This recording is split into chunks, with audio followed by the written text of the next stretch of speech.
বন্ধুরা, আপনাদের অজানা রহস্য ইউটিউব চ্যানেলে স্বাগতম।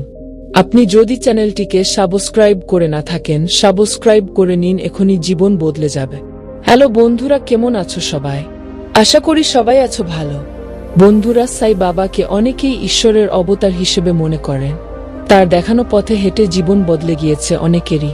মহারাষ্ট্রের শিরডিতে জন্মগ্রহণ করেছিলেন তিনি। তার জন্মস্থানে নির্মিত সাই বাবার মন্দির দর্শন করতে সারা বছর অগণিত ভক্ত ছুটে যান। বন্ধুরা, জানলে অবাক হবেন যে সাই বাবা তার ভক্তদের উদ্দেশ্য যে উপদেশ দিয়ে গিয়েছেন তা সঠিকভাবে মেনে চলতে পারলে জীবনে কোনো দুঃখ, কষ্ট ও সমস্যা আপনাকে স্পর্শ করতে পারবে না। এই ভিডিওতে সাই বাবার এমনই কয়েকটি উপদেশ তুলে ধরা হলো। নাম্বার 1, বন্ধুরা, যে ব্যক্তির মধ্যে প্রেম নেই সেই ব্যক্তি কখনো ঈশ্বরকে অনুভব করতে পারবে না।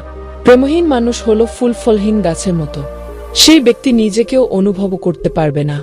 নাম্বার 2, বন্ধুরা, একে অন্যকে ভালোবাসো ও একে অন্যকে সাহায্য করো। এভাবে ভালোবাসা ছড়িয়ে দাও সর্বত্র। সব দুঃখ কষ্ট ভুলিয়ে দেওয়ার ক্ষমতা আছে ভালোবাসার মধ্যে।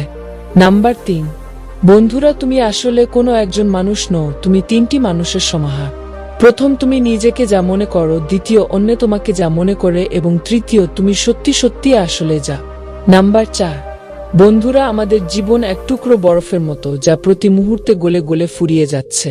এটা পুরোপুরি শেষ হয়ে যাওয়ার আগে অন্যের সেবায় নিজেকে নিয়োজিত করো।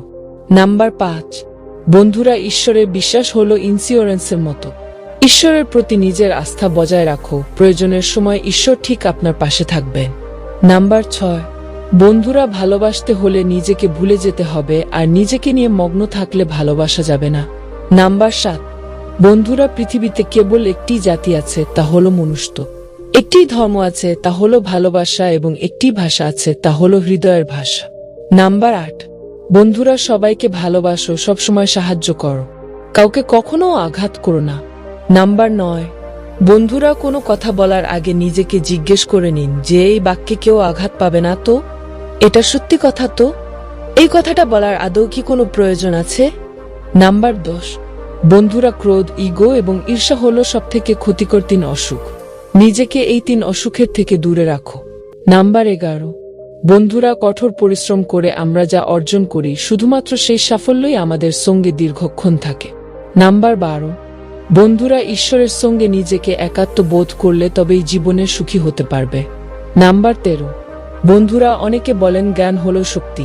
তা সঠিক নয়, আসলে চরিত্রের দৃঢ়তাই হলো শক্তি। নাম্বার 14, বন্ধুরা, জীবন মানেই সুখ ও দুঃখের সমাহার। 2টি সুখের মুহূর্তের মাঝে একটি দুঃখের মুহূর্ত থাকবেই। তো এই ছিল সাই বাবার কিছু উপদেশ। ভিডিওটি কেমন লাগলো কমেন্ট করে জানাও। ভিডিও ভালো লাগলে লাইক করো। আমাদের অজানা রহস্য চ্যানেলে যদি নতুন দর্শক হয়ে থাকো তো সাবস্ক্রাইব করে পাশের বেল আইকনটি অন করে দাও। ধন্যবাদ।